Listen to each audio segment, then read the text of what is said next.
Hopefully my hair is gone. I'll even go on camera. Yeah, so I may not be able to come on camera now or tonight. I don't worry about it. All right.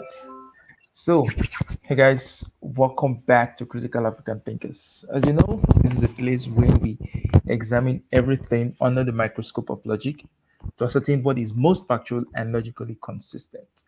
So, today we are going to be reviewing a book. We're going to be reviewing a topic, which is the loneliness of the Black Republican. And we're reviewing it with Stanley. The Loneliness of a Black Republican is a book by, I think, a lady called Leah Wright Rigor. That's her name. She wrote the book. And I started reading that book on the recommendations of Stanley, and I found it quite interesting. I found it interesting, although my interest had been piqued about Republicans prior to now. But I found it interesting that there was a book about this topic that was already written, and it just sort of confirmed some of the things that I thought of. Right. So we're also going to be doing a promotion of my latest book, which is a collection of poems, which is now on Amazon. I'll just share my screen to show that. You can go get it. I'll put the link in the description of this video as well as in the comments of this video as well. So it's a collection of poems, about 28 poems that just details my experiences, right? Spanning over a decade, and it captures my feelings through some key moments in my life. And if you've read my other book, my crime fiction novel, I think you would love this as well. So it's available in Kindle as well as in the paperback.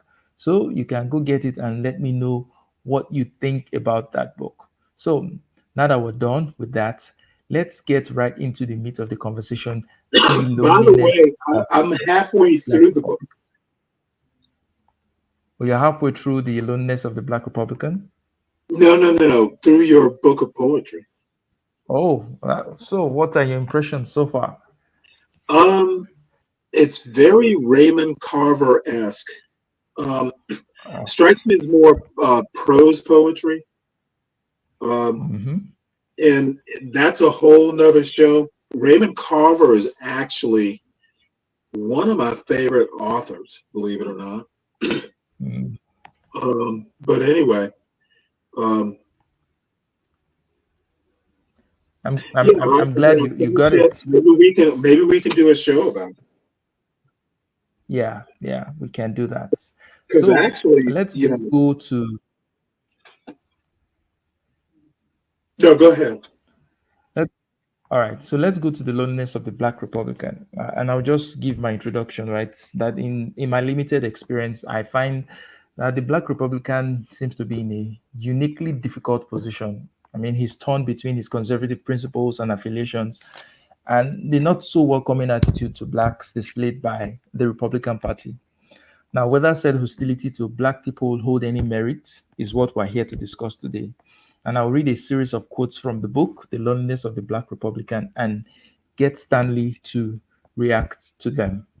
So, the first quote I want to read from this book, Stanley, it goes like this. It says, it is difficult, if not impossible, to categorize African American members of the GOP because they do not square neatly with any existing narrative, nor do they fit within our modern understanding of the state of American politics. In other words, we do not have an adequate name for the Black Republicans described in this book, nor do we differentiate between them. So, my question would be, can you describe the Black Republican? What are his values? What are his principles? What drives the Black Republican?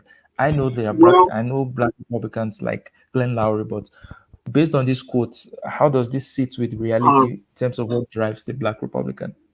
well, this is going to be a long answer, so Okay. be prepared, and you can interrupt anytime you want. The Black Republican, like an Arthur Fletcher, um, is not the Black Republican of today. Mm, Glenn Lowry is not Arthur Fletcher. Glenn Lowry is somewhere. He's not even Stanley Crouch, which was one of Glenn Lowry's mentors back in the late 90s. Um, mm, the interesting thing, back in the 60s, and it's before my time because I was born in 65. So, I've read about it. I don't know it, anecdotally even. But there used to be such a thing as a Rockefeller Republican, which was essentially a moderate Republican. Maybe even, I think I've heard the term bandied about, a liberal Republican. Mm, Republicans who were basically fiscally conservative and maybe moderately, um, socially conservative, but they mm, weren't Bill Buckley type Republicans. mm, Um, and that would describe, say, a black Republican in the mid 60s or a black Republican, post Goldwater, because Goldwater, in my opinion, is like the dividing line. 1964 Goldwater, running against Johnson. That mm, was the dividing line. That was the breaking point where Southern Democrats, Dixiecrats, moved over to the Republican Party, and, that was the it was the how every few million years the poles of the earth switch. yeah. It was similar to what Democrats and Republicans did. 64, and then before that, Dr. Rigor, talks about, what was it, 1934 or something, blacks voting for FDR. Yeah. So black Republicans post, say, Reagan, were moderate to liberal Republicans. There were Republicans um, who they weren't Thomas Sowell. They were people who basically said, "Hey, look, blacks have a serious claim to, things like affirmative action, that sort of thing." Not Mm, 100%. They weren't lockstep, but they would at mm, least entertain the argument without going into a Glenn Lowry sort of spiel, or recently a a Byron Donalds sort of mm. spiel. They were not fans of Thomas Sowell. Yeah, so I think this relates to one of the quotes here that says that equally important and especially baffling to critics, most black Republicans, regardless of their ideological differences, believe that racial egalitarianism was in keeping with the Republican Party's principles. Indeed, the majority believe that in times of crisis, the government had a right to intervene on behalf of the nation's citizens. Consequently, African American Party members' traditional conservatism often included a belief in federal intervention in specific matters of civil rights and racial equality. Now, I want you to juxtapose this with the current view of Black Republicans as it relates to civil rights, racial equality, and you know all those fun stuff. Well, there is no juxtaposition. There's no position to juxtapose. People like Byron Donalds don't believe racism exists. They don't believe America is a racist country. As a matter of fact, Byron Donalds, specifically, and really all the Soul Brothers, they believe that there was actually a silver lining to Jim Crow.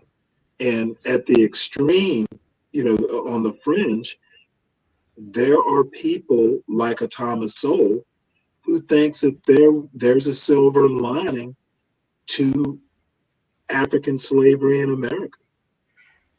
So that brings me to I haven't read it, but I saw one of Glenn Lowry's posts today or yesterday, which talked about when he said that the African American family, there were actually more two-parent families under Jim Crow than now. And the first thing that came to my mind was, what's the relevance of that point? What's the relevance of that point? Why is that point an interesting point to make? I mean, what is he getting at? I probably get Well, what he's but, getting at if I finally but read it, but it just seemed like No, go It ahead and read seems it. so weird to make that. Is it the case that African Americans were better off under Jim Crow? I really don't get what he was trying to Well, make with such a statement. here's the deal. Are you familiar with what Byron Donalds did last week? No, I'm not.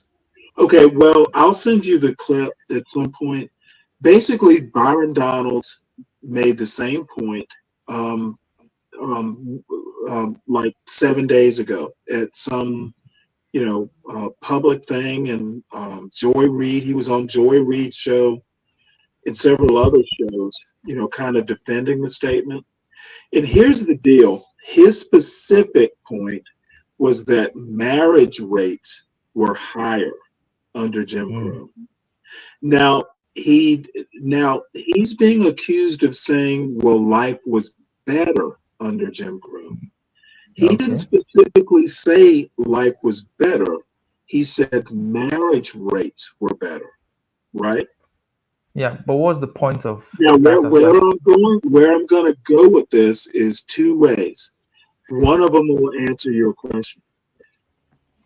If marriage rates were higher, and the argument, and I think it's a valid argument, that children wind up better statistically with two parent households, and specifically married mothers and fathers, life is better, is it not, for the kids? Yeah, yeah. And statistically, higher incomes, less, men in jail, drug use, etc. So the implication is life is better. But if you don't say life is better, then you do a Jordan Peterson sort of, well, I didn't say that. You didn't say it, you implied it. Okay. Mm, And the thing is, you have an out if you didn't say it, but you can kind of dodge the implication, and mm, that's the answer to your question. What they really mean is that today, if more Black people, because I think the out of wedlock birth rate is something like 70% in the Black community. Basically, mm, they're saying, hey, the reason the Black community, and the argument, continues to mm. be problematic with crime, etc., is because of the marriage rate. And no one can disprove that, except I've made this argument before. We don't have the level of statistical data during Jim Crow that we have today. In my opinion, you can you can infer or maybe guess or do a priori that the marriage rate is the problem, but you don't have definitive proof. It's So, but anecdotal. but what I'll say to that is that even if it were true, as a matter of fact, that marriage rates were better under Jim Crow, I don't see the connection. So is the implication that it was Jim Crow that made marriage rates that good for African American families to be intact? That now that we no Well, longer have no, Jim Crow, then no. because What they're saying those are two is separate. it's an indirect argument that the welfare state, the Great Society specifically, Mm, mm, is the problem. Before okay. the Great Society Oh, okay. and I see. before 1965, we were under Jim Crow, and we, coming out of Jim Crow without welfare, would have Mm. continued to prosper. It was the Oh, welfare state. That's the implication that they're oh, basically saying. I get. I think I think it makes some sort of sense, but I get where they're coming from. And I think they're So wrong. yeah, they can be wrong. So my next question would be, I'll just read this quote and follow it up with a question. So most Most of these Black Party members, speaking of Black Republicans, joined the Republican Party or never left it out of a belief in what they called traditional conservatism, anti communism, free market enterprise and capitalism, self help and personal responsibility, limited government intervention, and a respect for authority, history, and precedent, along with Western institutions and traditions. In this sense, their beliefs were aligned with those of their white No, counterparts. that's absolutely a false statement. The only, and you can read them again, excuse me, personal responsibility is the only thing that um, I could pick out of that litany that Of would why Black really people rings true. joined the Republican Party or Yeah, why they choose to remain there. no, no, no, no, no. Black people aligned. Now, maybe re-ask the question. All I'm saying Okay, is so black people in 1865 weren't worried about market economics or limited government. As a matter of fact, Frederick Douglass wanted more federal government. okay, so this is the argument that the book is putting forth, right? The book says most, talking about why Black people joined the Republican Party. It said most of these Black Party members joined the Republican Party or never left it. In which year? How? You got to give a time frame. I would have to, because I had to screenshot these places that I found interesting. I probably have to go back and check that, but I think it's Because probably before excuse me, the 40s. It should be before the 40s, maybe in the I 30s or would so. tend to disagree with that um, for a couple reasons. Let me tell you why I disagree, and that's why I need a time frame. Um, Mm, in 1860,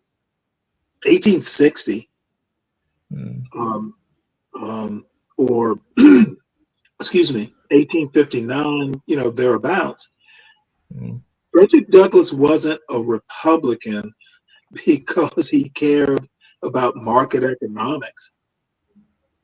The Republican Party was aligned with abolition of slavery. That's mm. why Frederick Douglass. It, had Lincoln been a Democrat, Frederick Douglass would have been a Democrat. And But do you think? But do you let's think skip that? it. So are you saying that Black Republicans were a single issue? Yes, Um, in 1865, yes.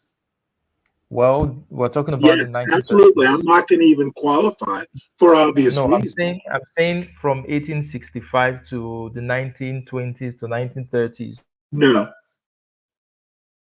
Republican. Are you going to say that it was mostly? I'm going to say up until I can't remember. Is it 1934 when blacks switched, um, like FDR, Franklin Delano Roosevelt got a bunch of black votes to become a Democratic president. It was single issue up until Roosevelt when blacks switched to voting Democrat to elect Roosevelt. So Mm, yeah, they were single issue definitely up until 1900. okay. So I would like us to go next to the switch. But before we go to that switch, let me just comment on these reasons for why Black people joined the Republican Party. Now I know I'm not African American, right? So this might be a point that doesn't really make sense, but I'll just say it anyway. I think part of the reason why I was initially drawn to the right and the Republican Party is some of the things that were written here. For example, traditional conservatism, anti-communism, free market enterprise and capitalism, self-help, personal responsibility, limited government intervention, respect for authority, history, precedent, along with Western institutions and traditions. Right. So these were things that I saw in the Republican Party that I thought made sense, and I said, okay, And I think these are things that I can align with, right? So, is it out of place for Black people in America at that time to think that these are values worth at having what at for what for time? them to align with the At what Republican Party? time? Which time frame are we talking about? So I'm saying before 1940s. I'm saying that communism, small government, those two specifically, Mm, that's not why black people joined the Republican Party. okay. Matter of fact, Frederick Douglass and others, but Frederick Douglass is kind of a, someone, that I admire. They wanted more government. As a matter of Mm, fact, the 15th Amendment um, came after the 13th and 14th Amendment. And Frederick Douglass was like, Frederick Douglass was on fire getting the right to vote, the 15th Amendment, for black men. As a matter of fact, Frederick Douglass wasn't a big fan of Lincoln for a large part of Lincoln's presidency until the mm, 13th Amendment. Frederick mm, Douglass was lukewarm on the Republican Party, or I won't say lukewarm. He was in and out of love with it. It wasn't like he was going to become a Democrat because mm, he considered it the party of slavery, but he was mm, lukewarm on Lincoln. He was not. There was not a love affair at the very beginning of Lincoln's presidency. So mm, I'm going on. I'm blathering on. Limited government, communism, um, before 1900, nope. And as a matter of mm, fact, I would argue before, I would, I'm not 100% sure, but I would even go as far to say pre 1940, limited government was the last thing Black Republicans or any Black in America wanted because there were mm, lynchings, there was, there was Tulsa, Oklahoma, limited government. As a matter of fact, Black people wanted federal intervention to curb Southern racism and racism in general. So okay. the Republican Party post Nixon, and I said actually the Republican Party um, pre Goldwater in Mm. 1964 is not the same Republican Party after 64, after Goldwater. Now, this that brings me very neatly to the next question, which will come from a quote, right? It says, "The GOP of today bears little resemblance to the party of Lincoln, to which black voters had been fiercely loyal since the era of Reconstruction. Instead, the modern Republican Party is indelibly associated with Herbert Hoover's Lily White movement, Operation Dixie of the 1950s, and Richard Nixon's Southern strategy. It is a Yep. party whose 1964 presidential candidate voted against the landmark Civil Rights Act passed in that year, and Goldwater did, yeah, actually. whose 1980 nominee launched his official presidential campaign with a now infamous states' rights speech in Philadelphia, Yep. Mississippi. Reagan. So, Yep. so can you explain what the Southern strategy was and how it led to black voters leaving the Republican Party, the Lily Well, White movement, and all those? the Southern strategy, Nixon was basically Nixon actually got the highest percentage so far of the black vote. I think he was either 20% or very close to 20% of the black vote outright. Um, and you read the part about Martin Luther King would have voted for Nixon had not Kennedy intervened in get springing him from jail at some point. Yeah, That's kind of a separate story, but it's yeah. an interesting story. If Republicans would have been better off had Nixon intervened, Kennedy beat him to it. That was Mm, another reason um, um, um, Martin Luther King voted Kennedy, and that was kind of a data point that swayed the black vote Democrat as well. mm, But the Southern strategy basically sought to isolate and use as a tool racism in the South, basically black crime. It's the usual suspects even today. Willie Horton, black crime. They want to take your guns from you. They want to take your rights. They're gonna like black men are gonna marry your white daughters. All the usual racial tropes that have literally been around since the antebellum in America. That's what the Southern strategy was. And as a matter of fact, she mentions Lee Atwater, which wasn't a Nixon thing. Lee Atwater advised, was it Reagan? Can't remember now. But you remember Lee Atwater's name being prominent, where you use issues like you don't use the N word when Yeah. you say something like busing or Yeah. integration or I- yeah. everything but the N word. They're all like buzzwords. Now you talk about states' rights. You talk Yes, about states' rights. stuff like Yep, that.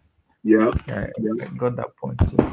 So So that was the Southern strategy: isolate racist Southern Democrats, get them to vote for Nixon, um, because and you know how that works. I mean, that's how coalitions are built. That's a huge problem with one issue voting. People vote on a single issue. There was enough of an alignment in the South, especially, and the Southern strategy is still alive. It still works. so now the book also stated something. It said blacks are the most partisan of any racial group in the United States. Since Partisan. yeah. Since 1948, a substantial majority of African Americans have identified as Democrats. Since 1964, that lopsided figure has only increased as more than 80% of black voters have cast their ballots for the Democratic Party nominee in every presidential election. By 1980, more than 80% of the nation's 5,000 black elected officials were Democrats, including all of the members of the Congressional Black Caucus. This partisanship, as Michael Dawson, Nancy Weiss, and others have suggested, was, quote, was never blind or random, but was based on a realistic assessment of which party would best further Black political and economic interests. So the question is, from this, what can we tell from this is what is driving Black loyalty to the Democratic Party?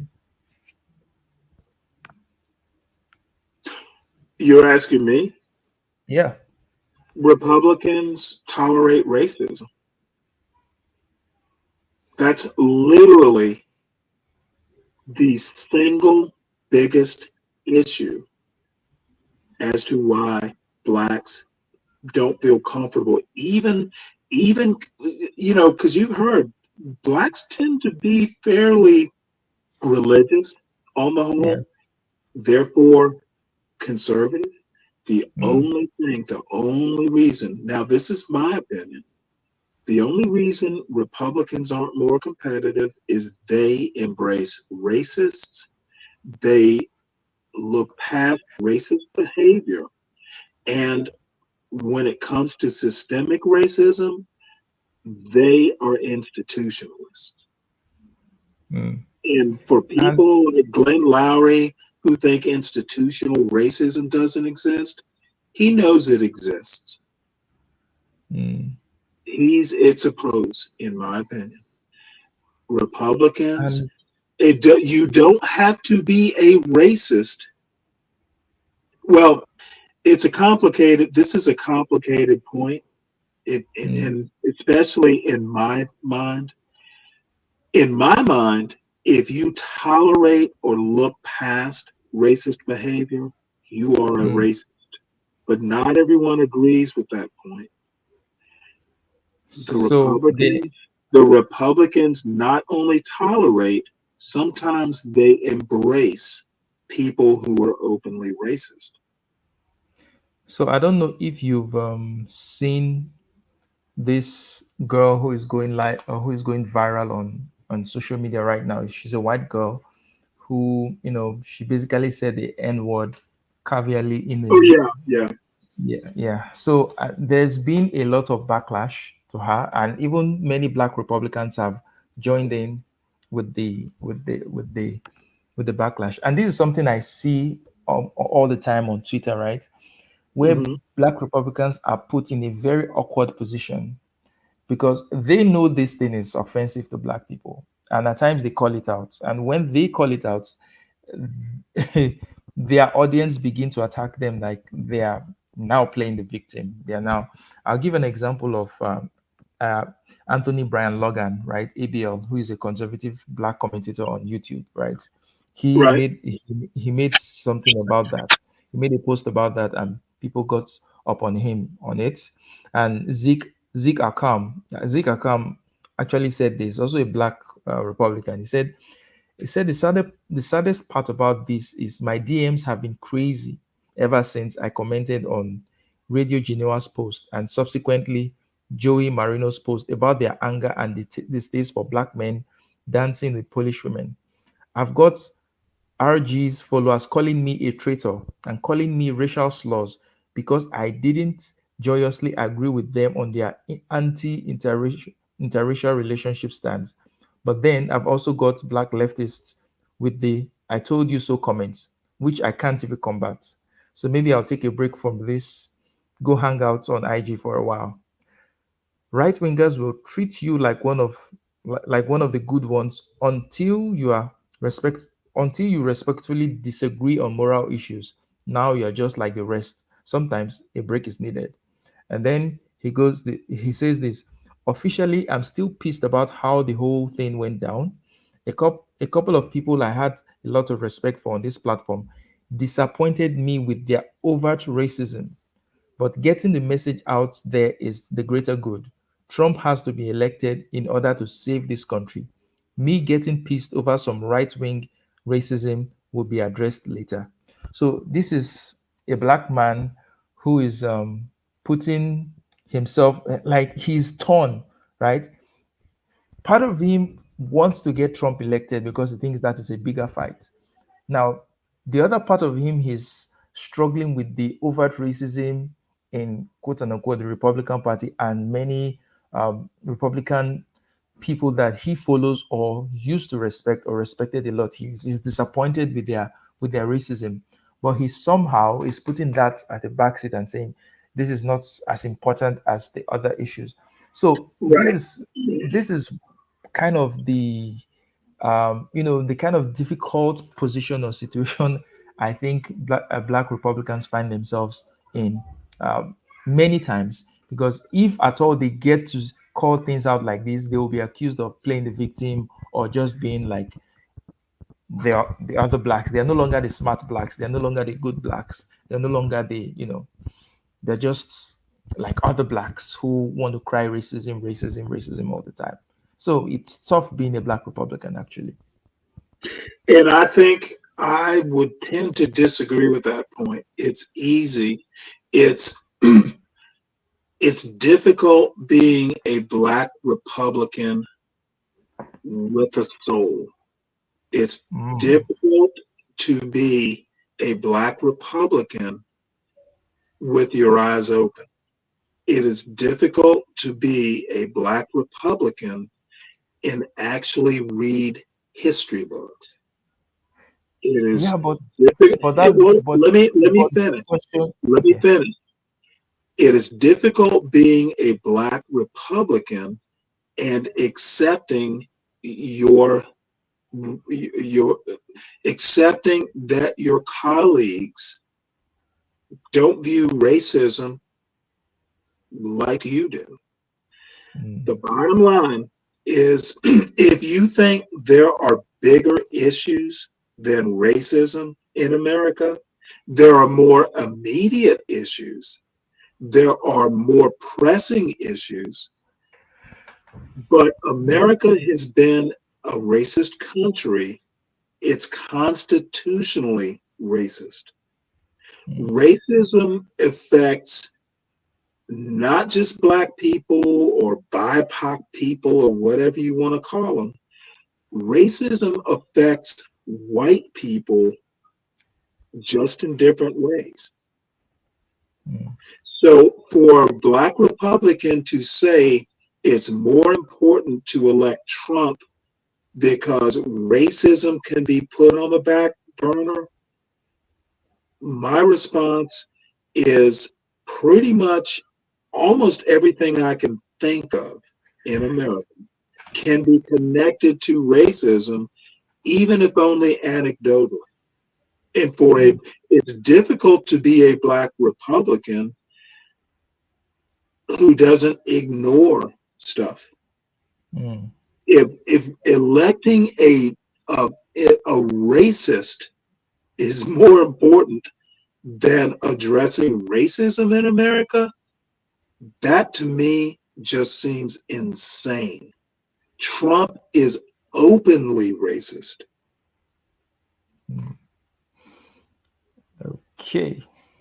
So I get your point, though. I think, It's not a point, it's literally a truism. Electing a okay. racist to solve other problems, and we'll solve racism when we get to it. Mm, It's a fundamental problem in America. yeah. So, you can, and many people attack me like Stanley, you're a race man, or Stanley, you've got racism on the brain. I literally see racism and Americanism, the tree of liberty, to paraphrase Thomas Jefferson. The tree of liberty literally grew out of a racist firmament. Okay, Mm, American prosperity was fertilized on Black blood. mm. And So it's not rhetoric, it's the truth. so I get your point about, Black Republicans with a soul finding it very difficult. It's part of the reason why I'm so disappointed with someone like Glenn Lowry, because I think that he's such an important figure. He has such an important voice for him to basically just be playing to his audience, right? He's just saying what his audience wants to say. Now, most of the things he says I agree with, right? But if you've said something enough, saying it over and over and over again, to me just seems like you're just saying this because you know this is what your audience wants to hear. There is nothing new about the race conversation that Glenn Lowry brings up, apart from him being outraged about black behavior, or just the negative stuff about the black community. Him I, being constantly outraged about that, and it just I'm like, you know what? Maybe you are saying this over and over and over again for more than a decade because you know this is what your audience love to hear. So I'm sure if you begin to challenge certain perspectives, which I know he has because I know he's a smart man, I know he understands some of the nuances around race. I've seen him in some other debates with other people where that nuanced part of himself comes out. But when he's talking with John and it's just both of them, they are just acting a show, they're just performing for their audience and giving their audience what they want to hear. well, um, I have been literally following Glenn Lowry since his Harvard days, literally. Mm, So I know who Stanley Crouch is. Um, I discovered Crouch before I ever knew about Glenn Lowry. And there's an old, now this is a slight aside. I think all people should start reading as soon as they're capable of like identifying, all 26 letters of the English alphabet, you just, mm, if a lifelong reader just knows things, yeah. because that's what readers do. Yeah. So everyone should read more. Now, the public service announcement is over. Glenn Lowry, I tend to put Glenn's right wing piousness into perspective, balanced against his Harvard days. If Mm, you think that, um, I tend to think that elite blacks get themselves into trouble because of what we nowadays call imposter syndrome. mm, Now, Glenn Lowry, now this is theoretical. This is just my opinion. I don't have data to back this up. Glenn mm, Lowry suffered a huge case of imposter syndrome.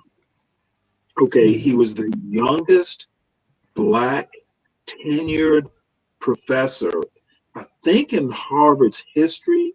He was mm, certainly the first, and I could be wrong, but he was certainly the first in the economics department.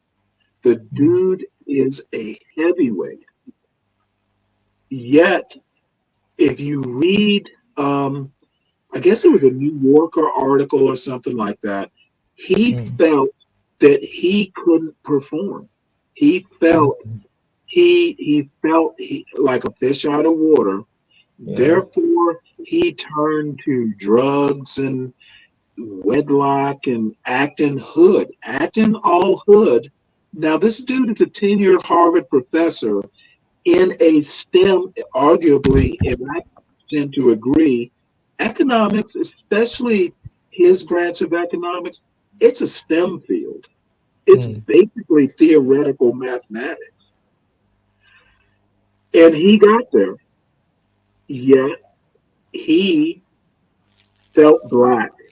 He felt, I, he, like Clarence Thomas, wants to basically blame this on affirmative action.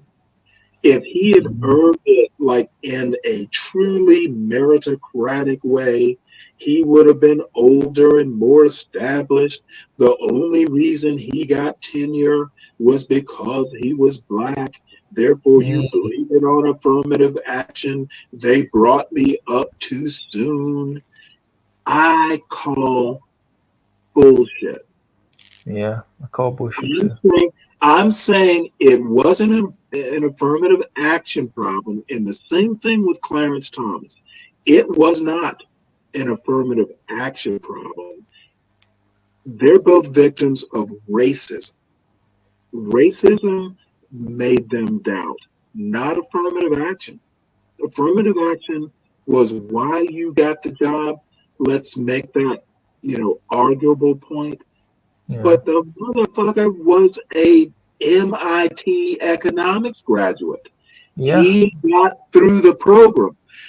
It wasn't people like Glenn Lowry, especially, simply cannot accept the fact that you're brilliant, dude. Where Mm, the hell does being black or how you got there? Dude, you got through MIT. Period. mm. Of Yeah. course you belong. You are a tenured economics professor at arguably one of the best universities on earth. Tenured. You deserve to be there. Mm. So I How think, about work harder instead of like getting all spastic about it? And the yeah. bad thing is Lowry was married at the time. He wasn't some bachelor, you know, Mm, he was married to another economics professor, a female, black woman mm, economics professor. So So I don't buy Glenn Lowry's holier than thou attitude, even if he presents it as, "Hey, I've been there, done that. Let me tell you the pitfalls." Tell me the pitfalls. Don't pontificate about the mm, pitfalls. so I think one of the posts that Glenn Lowry made on Twitter or in one of his shows, he did mention that the affirmative action program that got him in was said they were looking for outstanding black students, right? That he was one of the two outstanding black students. And then it struck me. So I said, so it means that they were not just looking for any black students. They were not Exactly. just they were not just Exactly. looking for just they were looking for outs, and you were outstanding. That's why you got into the program. So Exactly. by that you are defeating the argument that affirmative action is, it's bringing in um unqualified, unprepared people. Because I know Glenn Larry, that dude is smart, that man can talk, right? So for him to doubt himself that much, you've got to ask yourself what type of programming, what type of psychological programming allows someone Exactly.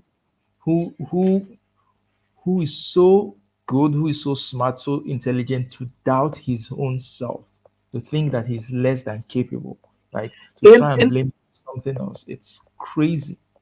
but let me also just add another wrinkle. You're tenured. If you never wrote anything else in your damn life, you're tenured.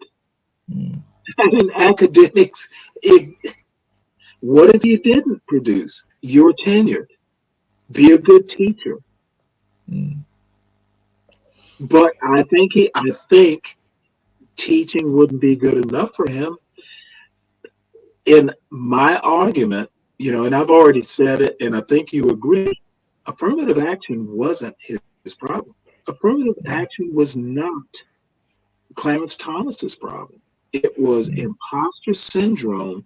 It was what happened before they ever got to college and maybe mm, even before high school.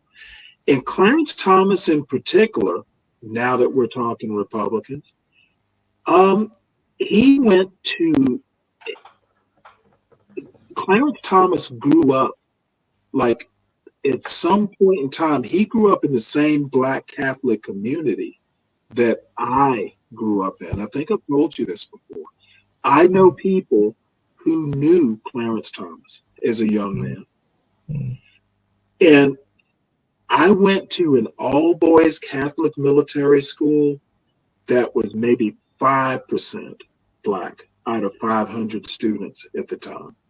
And I was in the top. Dude, I scored 10th highest in the city to get into my school. So mm, I was an academic elite just mm. off the bat. And then Luckily, for someone to say, "Oh, the only reason you got in there was because of affirmative action," and be like, dude, as a matter of fact, I had a cold when I took the entrance exam.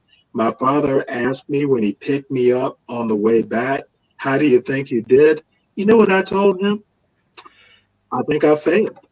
I wasn't, I wasn't feeling well. And I think I tanked.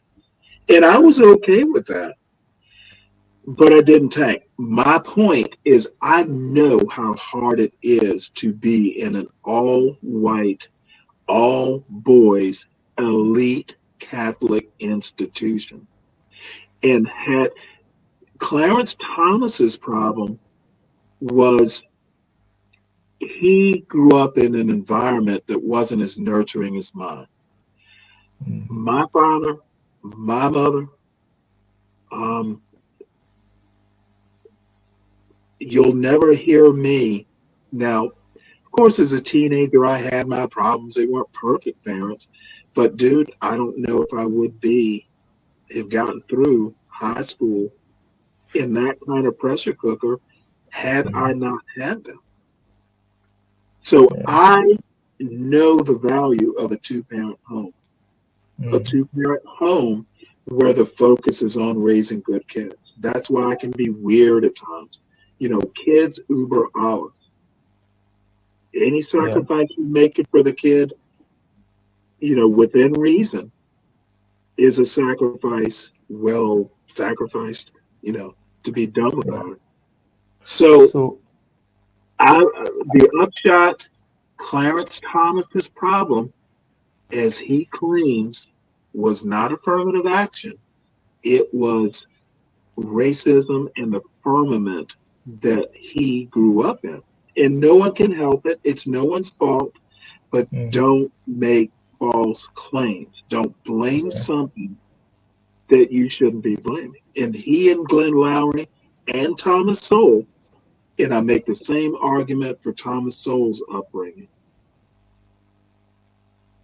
Yeah. So, uh, I have a rhetorical question for Glenn Lowry, but before, Zechariah has a question for me, but I have this question for Black Republicans like Glenn Lowry, right? If they're always saying, because almost every case of a Black person who has achieved anything of note, they attribute to affirmative action. So I ask, is there any instance in their opinion where a Black person truly merited what they got without affirmative action, that they stood on their own? Because it seems like in their books there's none, right? Is there any case? If at all there is none, doesn't that point to, the claim that, probably Africans or African Americans are inferior because without affirmative action, none of them would have gotten to this point, which is basically the argument that, ironically, the likes of Glenn are making, that without affirmative action, Black people would not have gotten to this Well, point. no, I think it's actually the opposite of that. I think Glenn and Clarence Thomas basically say blacks would be farther ahead had there been no welfare or affirmative action. And I No, but disagree with that. but the question is, can they point to any case of a Black person achieving such feats without affirmative action, irrespective of affirmative action, that they can say that even if there wasn't any I affirmative think action, actually this they person could. this person would have, you know, this person Well, would have. well, you have to qualify that question a little bit. In their age cohort, I think Glenn would have been okay without affirmative action. He didn't get into Northwestern because of No, affirmative action. yeah, no, but does he think he would have been okay without affirmative action? I know he would have been okay, of course he would. But does I he think think he would have been okay? Glenn, that's an interesting question. I'm gonna guess Clarence Thomas would say no. Clarence Thomas grew up in, Savannah, Georgia, or Chatham County. Pinpoint where he was actually born in Savannah are in the same county. Okay. You know, so I'm from Chatham County, Savannah specifically. Um, I'm gonna say Clarence Thomas would say no, but Glenn Lowry would say yes. How they got to the elite university, totally different route. Mm, okay. It, See, So, this is why it's important to know the background of your mm, quote heroes. yeah. And remind me to never have heroes anymore. I don't have any heroes anymore because they've all disappointed me. So no more heroes. Dude, your parents are your heroes. They're my only heroes. Yeah. So, Zachariah, your question says, Charles, in your opinion, do you believe Africans who migrate to America align more with Republicans because they come on an economic basis and don't align with the history of Republicans? Interestingly enough, I was thinking of writing an article of why Nigerians are so drawn to right-wing American politics, and I definitely put something down soon. But off the top of my head, I think part of the reason why Nigerians or Africans are so easily seduced by the right of American politics is because here basically there is no government does nothing for you. You do everything for yourself. So the idea that you live in a place where you even have a functioning government in the first place, and um, and anybody gets to complain that, oh, we're facing discrimination, or this is what is holding us back. Just seems like it seems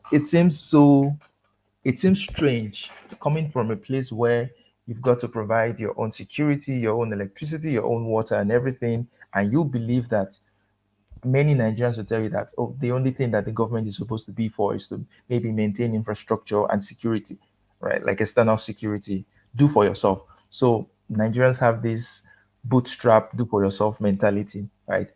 Now, because they don't understand, which is really a trauma. It's really a traumatic way of living because you shouldn't have to do all those things for yourself when you have a functioning government.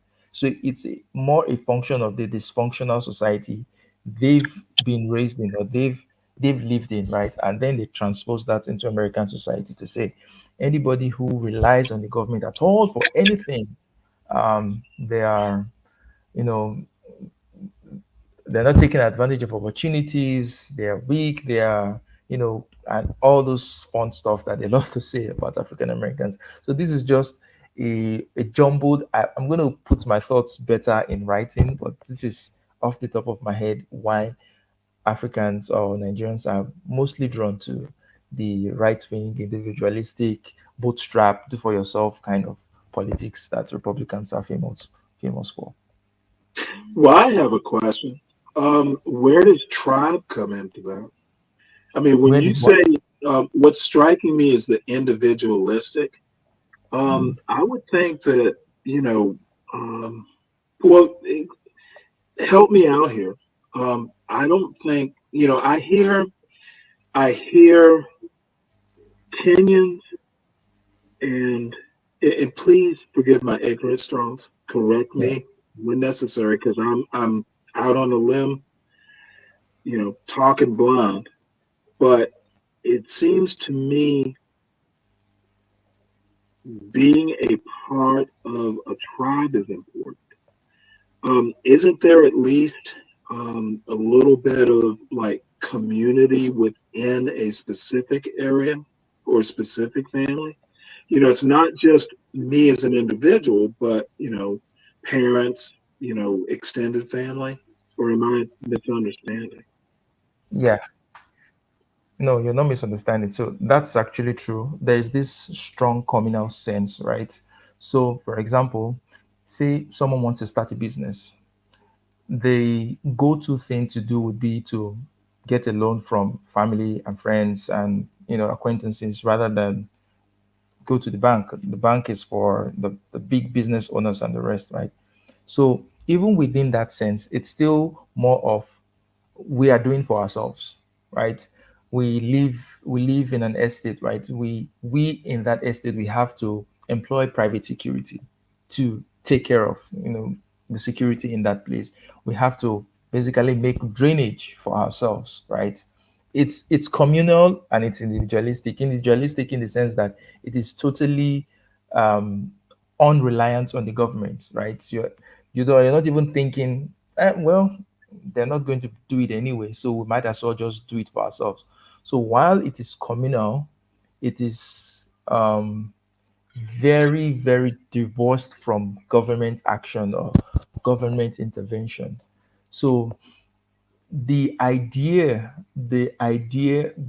primary reason, the primary function of government in the heads of many Nigerians, like I stated earlier, is just infrastructure, maintain infrastructure.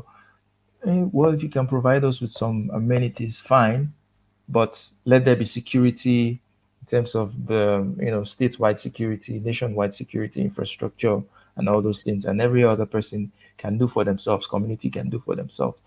Which, Well, as I said earlier, I mean, what do taxes go for?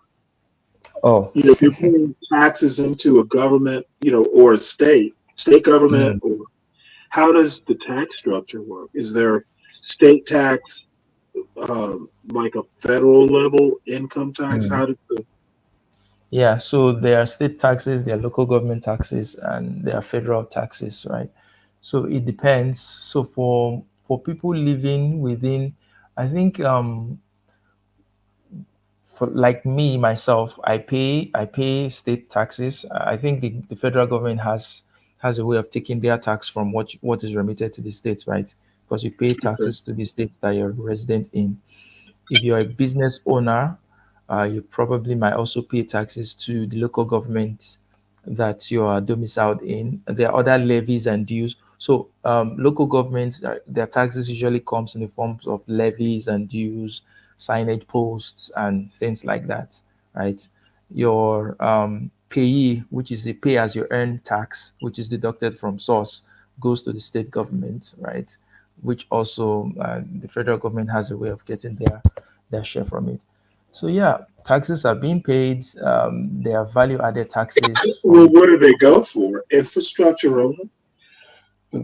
Excuse me. well, well, they're supposed to go for what they're supposed to go for, like any functional society, including providing amenities, including education, including um, whatever thing you can think of, right? Whatever thing you can think of in the West, they're supposed to actually go for those things, but they don't anyway. The politicians end up stealing the money to the point that Nigerians have become used to it and they don't even expect anything to begin with, right? The default is the politicians are going to steal the money anyway, so you know, might as well, we have to leave, so you might as well find a way for yourself. So yeah, that's the dysfunction. Well, I'm But trying to. Oh, go yeah, ahead. go ahead, go ahead. Now, I was trying to.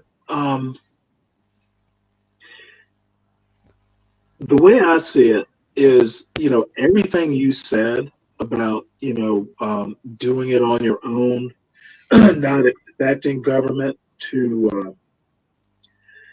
have that big an impact or Yeah. expect or help. Mm, That's almost 180 degrees out from the way it's worked in American history and in Black American history specifically. mm, Another reason um, Blacks are socially conservative, um, we, over our history, have needed federal government intervention. mm, Even Republicans. I'm thinking I think it was Eisenhower, and intervening in integrating Little Rock, Arkansas High School.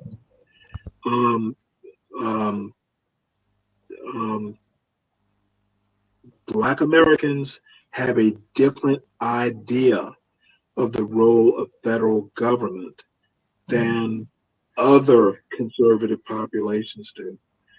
mm, Um, like a Thomas Sowell, get the government out of our lives and we'll do better. That is a very rare attitude in the mm, Black community. And to me, that's the actual dividing line, the role of government. What mm, Black Americans, ADOS in the main, expect of federal government is fundamentally different than your average white conservative. Black mm, Republicans today are more in line with the small government, government has having a limited role. mm, It's dependent on assuming, like a Coleman Hughes, that America is over race. We don't have racism. Racist activity or behavior is isolated incidents. mm, Most Black Americans know that you need to keep your head on a swivel, and there are plenty of examples of um, Ahmaud Arbery mm, just out jogging, um, too many times in the wrong neighborhood, essentially. And yeah, some of his, things were, yeah, maybe it would draw attention, but I don't know how many times my father and I, would see like new construction on a house and he was thinking about, hey, let's put an addition on the house, we might stop somewhere and like look at, oh, what are they doing? How are they doing it? What does the structure look like? Going and looking at a house under construction where there are no walls or anything like that, that's not that unusual of thing to do. So this dude's out running, and one day gets cornered by a couple trucks by white men with a with a shotgun. Now that's a very rare occurrence, but it's not as rare as some people might have you believe. Mm, yeah. So let's go to this is almost the last point we'll cover in this conversation. Let's go to tropes, right? This is a trope that Candace So, Owens love invoking. So this is the trope of the Democratic Party as a slave plantation has been a recurring feature of GOP rhetoric since at least 1968, when Richard Nixon mentioned it in an interview with Jet magazine. Predating even this, Black Republicans have used the phrase regularly since 1964. Such thinking is problematic, often condescending, and occasionally even bigoted, insinuating that Democrats have, quote, bought the black vote with, quote, government handouts, and that African Americans are therefore unable to make their own rational political choices, thereby sidestepping the GOP's role in repelling black voters. So there are a couple of things here, one of which is the fact that this trope is not a new one, right? Anyone listening to Candace Owens saying, "Oh, blacks are in the Democrat plantation," might think this is a new thing, but from what this book is saying, is this is something that's been on for decades. Number two, that it's often condescending in the sense that it is insinuating that blacks are not making, they're not making choices of their own volition. They have been captured by the Democrats and they can't leave. Either they can't leave because if either they can't leave even when they want to leave, or they don't even know. In which case, it means that they are enjoying being slaves, right? Or they don't even know they are slaves to begin with. Then the last point is that this sort of rhetoric, sort of, it's totally ignores the GOP's role in repelling black voters. It absolves the GOP of why black people are not why black people are being repelled by the GOP and moving to the Democrats. And it puts the burden on black people and saying by saying that these people are not making smart choices, they are already captured. So what do you say to that? the last part about the absolution of the Republican Party, um, that is the right part. The bottom line is, and I don't even know that it's a trope so much. Um, it's a trope that only a black Republican could make. You would never hear a white Republican Mm, saying that the Democrats are a plantation.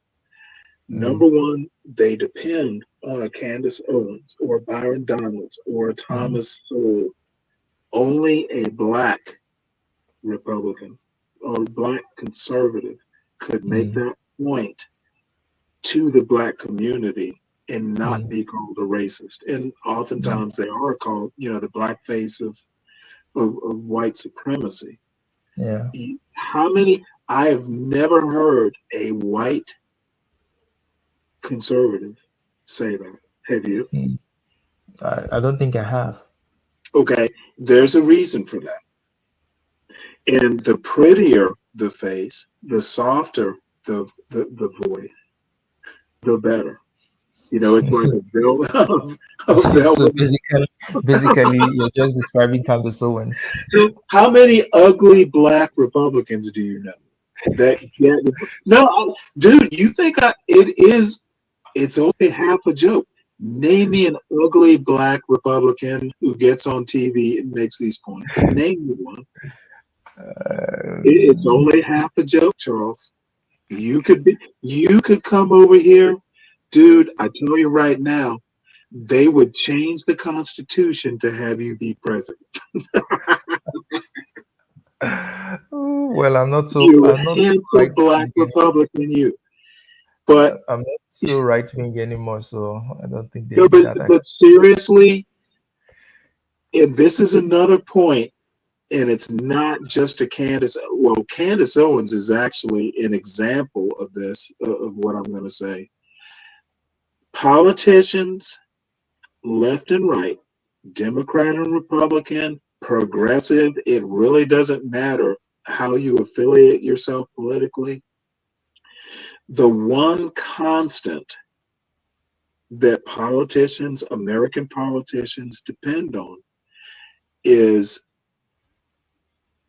ignorant Americans, Americans that have failing schools, ban certain types of history. The one thing that we can depend on, if I was a politician, would be I can say stuff and they have to fact check me Mm, because it can't be done in real time. There won't be many people in the audience who can just automatically fact check because mm, they know or have read American history. yeah. So that democratic plantation rhetoric, nope. Black people don't have a hive mind. The reason more black people don't vote Republican is Republicans tend to embrace racists and excuse racist behavior more than Democrats do. Mm, Now, there's a problem with that statement. Um, Democrats will address racist comments, but they don't tend to address racist behavior. You know, you can be a racist mm, and never use the N yeah, true. word. Joe Biden, you're not black. Joe Mm, Biden commenting on Obama being well spoken. Well, true. Obama literally went to an elite law school and was like editor of the law review. Of course, he's going to be Mm, well spoken. Dude, yeah. you know, bless Joe Biden. Joe Biden went to law school, but he didn't go to Harvard. He Mm, wasn't editor of his law review. Of course, a black man with that kind of educational pedigree, for better or for worse, whether you care about that sort of stuff, of course, he wouldn't be running for president and have a chance of winning if he wasn't articulate. yeah. And I've heard the comment made about white politicians too. So, you know, I'm getting a little bit wrapped around an axle. Maybe I shouldn't be. But Mm, my point is that Democrats will call out obvious racism, but they're, they don't address racist behavior. Half of American racism isn't what people say. mm, N-word, using the N-word is like 1/10 of, you know, overt racism is not systemic racism. mm, So Democrats really, um, they address the esoterica. They're really not doing much about it either. It's just yeah. So it's all band Democrats, aids. Democrats at least play the game or do At least they pretend to care. yeah, and Republicans don't care. Yeah.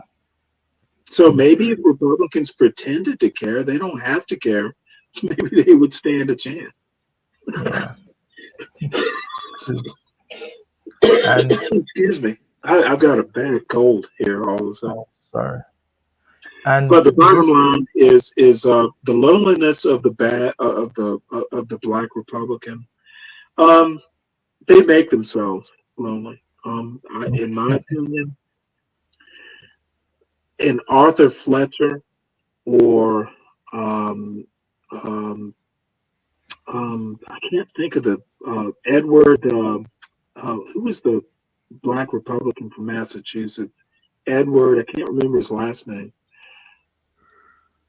Black Republicans are lonely because they're not thinking as Black Republicans. They're thinking as Republicans. mm, wow. So I there was this video, this interesting video that I saw today, right? So the video was it had this title, just when some black people are saying, well, maybe we need to vote Republican, maybe we need to vote for Trump. And then there's this white guy, it's a video, he comes in, the group of five black guys, they're just standing, they were doing something. And then this white guy comes in, he wears a helmet, goes in between them, right? And just shouts, N word, and runs off. And they start chasing him. And people are saying that's the attitude of the Republican Party. Every time black people are even trying to warm up to them, they just throw in some silly racist bullshit, like what this woman is currently doing and how they are embracing her, saying that, oh well, if blacks are allowed to say it, then whites should be allowed to say it. And I'm like, is this really what you should be fighting for? Is this, I mean, what value does a racial slur, does your ability to say a racial slur add to your life? What value does it add to your life? I mean, it's crazy, but this is the sort of silly things that Republicans do that make them lose support, make them lose elections, right? Because they I just don't agree with that. I agree with the edges of your argument, but the deeper part of it, um, and Trump is the perfect example. Um,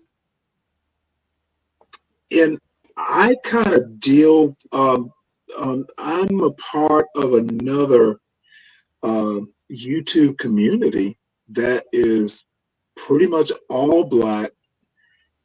Let's just say like 98%, because there are a few, white folks that are a part of it. And I'm like the only Biden voter in like this whole group.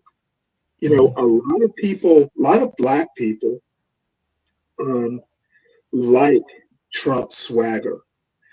mm, The cruelty is the point. It's kind of a black thing.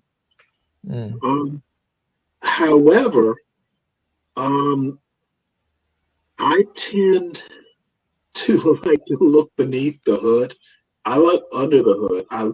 The car looks cool. It's all mm, aerodynamic, but I want to know what's in it. What makes this car a good car? mm, Um, and there are not many people who do that regardless. Stupidity is colorblind. It's the only, mm. it's the only truly colorblind thing in America. I'm sorry. Yeah. So So my point is that I look at what, and I haven't read it, the 20, what is it? The Heritage Foundation, the 2025 plan or whatever it's called.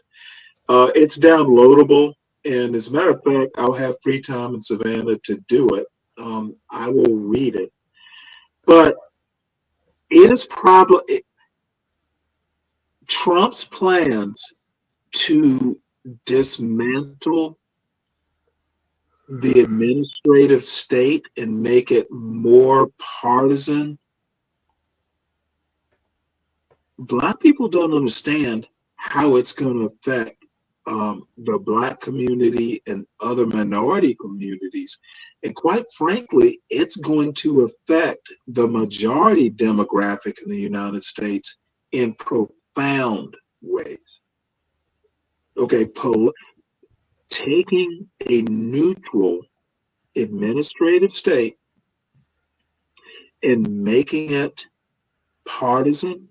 And down the line, 20 years from now, when there is a Democratic version of Trump, it's going to work. The polarization is going to reverse. Mm. Dismantling the administrative state. Now, I don't necessarily disagree with shrinking it, streamlining it, making it more efficient, but taking experts and replacing them with Trump loyalists or whoever, a Democrat loyalist, dude, when people say that it is going to literally take America back to pre-FDR, pre-New Deal, they're absolutely right.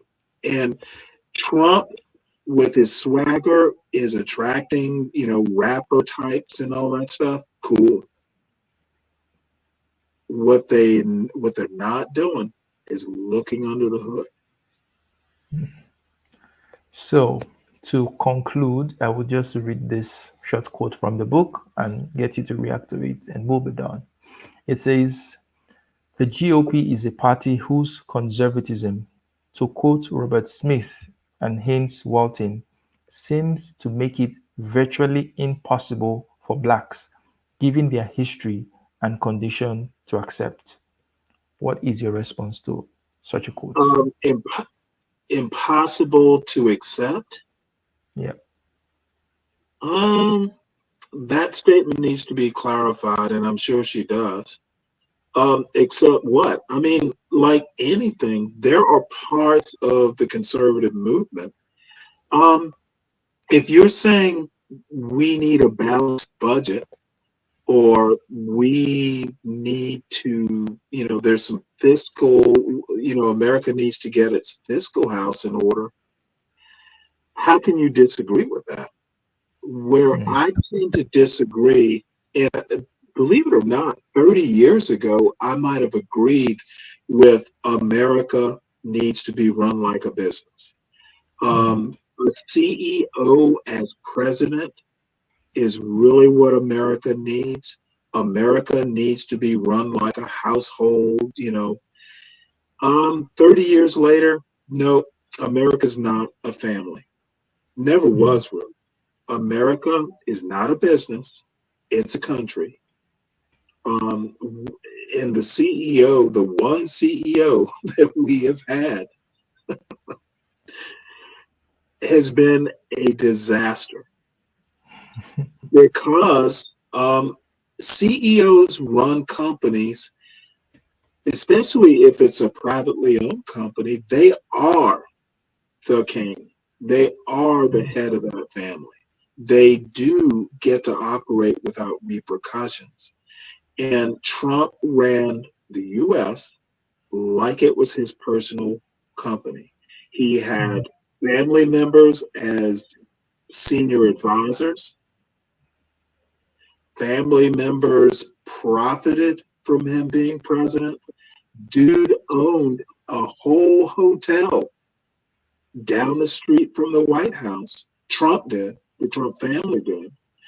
And officials, to curry favor, would like bring their whole diplomatic delegations on state visits to stay at Trump's hotel. This country's not a company, should not be run by a company. And if we're going to have a CEO as president, we need a CEO or a president who understands the difference between being a CEO and president of the United States. Trump wasn't that smart to begin with. Mm. And Well, that Trump is kind of like a paterfamilias and identifiable. I'm not sure that you want to have a beer with the president. Because first thing I'm going to ask, what the hell are you doing drinking a beer with me? Get to work. Well, on that note, thank you very much, Stanley, for Yes, this sir. very, very, very engaging conversation. I think this is one of the best conversations we've had so far. I enjoyed Very clean, very smooth. The points were well laid out, and I See, I enjoyed the. told you I read the book. Yeah, you did. You did. I still have to finish it up though. So anyway, thanks guys for coming. Like, share, subscribe. Please go check out my book on Amazon. I'm going to leave a link to the description in the description of this video as well as in the comments, so you can go check it out. And then I will catch you in another live stream. It's bye for now.